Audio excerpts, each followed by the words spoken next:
Et yo les gens, c'est Jean, on se retrouve pour la review de l'épisode numéro 57 de Sun and Moon cette semaine. Ça y est, Sun and Moon a enfin repris.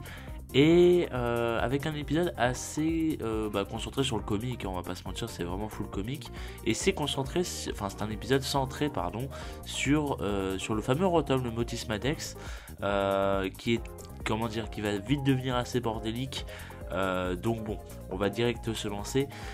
Du coup, ce qui se passe, un peu le plot, hein, si on peut dire, de l'épisode, l'histoire, c'est que Sacha Fort Pimpronel, en fait, étant parti faire des courses, eh bien Rotom est chargé de surveiller la maison en leur absence. Tranquille, enfin normal, dans le sens où en fait tous les autres Pokémon de Sacha dorment. Donc du coup, Rotom c'est celui qui garde la maison, voilà, pour pas qu'il y ait de conneries, tout ça et tout. Donc voilà. Et donc pendant ce temps, en fait, il y a un livreur qui arrive pour une commande d'une machine à laver, en fait, qui se retrouve du coup habitée par un Motisma elle aussi.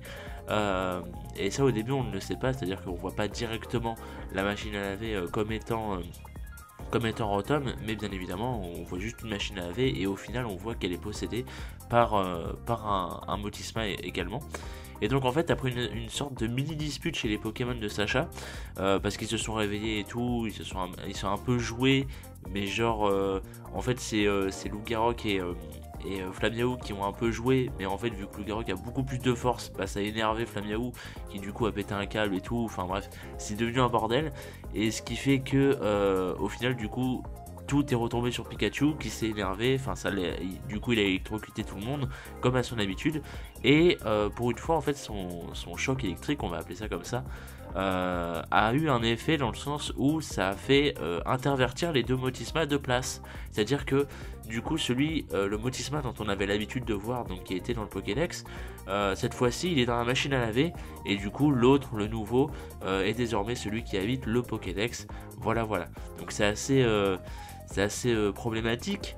Et en fait à partir de ce moment là, du coup notre bon vieux Rotom habituel va donc tout faire pour regagner son Pokédex à travers bien des aventures, hein, sachant que au final il peut utiliser les lignes électriques de IRL, hein, les lignes électriques comme vous avez devant chez vous, afin de se déplacer en fait chez d'autres gens, etc. et tout, pour essayer de retrouver du coup Sacha, etc. Pour leur expliquer le problème.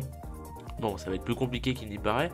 Et donc au final dans l'épisode on retrouve bien évidemment toutes les formes de Rotom. C'est-à-dire qu'on a Rotom Wash, donc Motisma machine à laver chez l'infirmière Joël, donc au centre Pokémon. C'est à dire qu'en fait le même livreur que tout à l'heure il s'est trompé en fait, et il s'est trompé comment dire, sur le destinataire, dans le sens où la machine à laver n'était pas censée aller chez Euphorbe mais était censée aller à l'infirmière Joël. Du coup il l'a reprise, il l'a remise, et du coup voilà, ce qui fait que du coup Rotom se trouve dans la machine à laver et tout ça. On a également ensuite, en gros, si vous voulez, à chaque fois il est obligé de subir un choc pour perdre sa forme, on va appeler ça comme ça.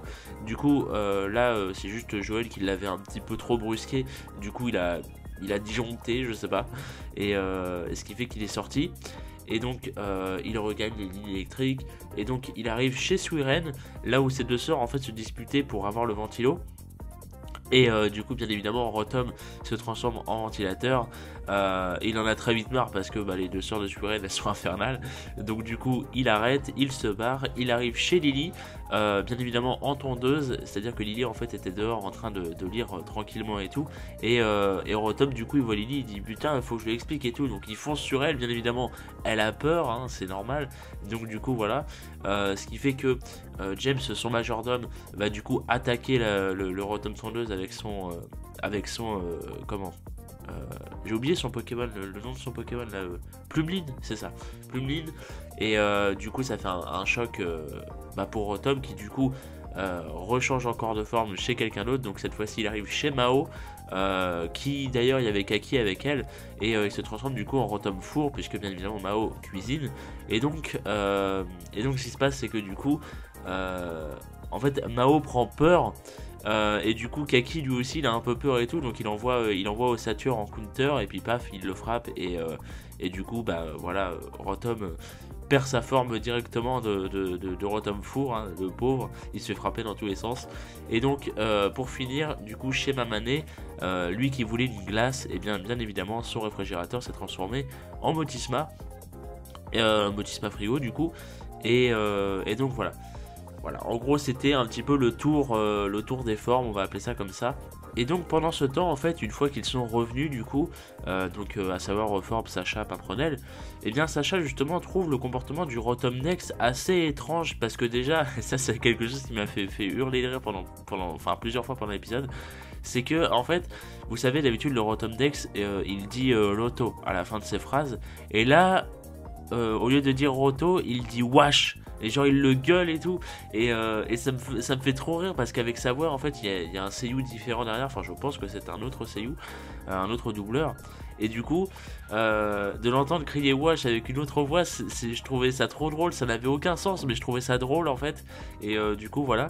Et donc d'après Forbes, en fait il pourrait s'agir d'un simple bug lors du rebooting en fait du système du Pokédex après le choc de Pikachu en fait. Du coup il s'inquiète pas trop, et du coup il décide alors de le laisser comme ça pendant une courte période, pendant la journée en fait, histoire de voir si comment dire, si ça se règle, si ça se dissipe ou pas. Et donc Sacha va donc faire des espèces de tests de son côté, en l'emmenant dehors, etc., en regardant bien comment il réagit, son comportement et tout.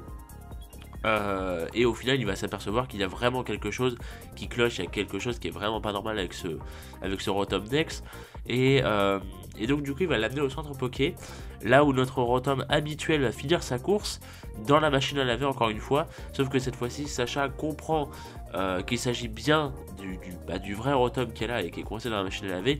Du coup ils se battent à moitié, enfin c'est assez malgache encore une fois, et donc ils refont un choc électrique avec Pikachu afin d'intervertir les deux à nouveau, et du coup tout est bien qui finit bien. Voilà, en gros c'est comme ça que se déroule l'épisode. Donc c'est un épisode assez infernal, il faut se le dire, avec une animation très propre, hein, pour le coup une animation vraiment très propre.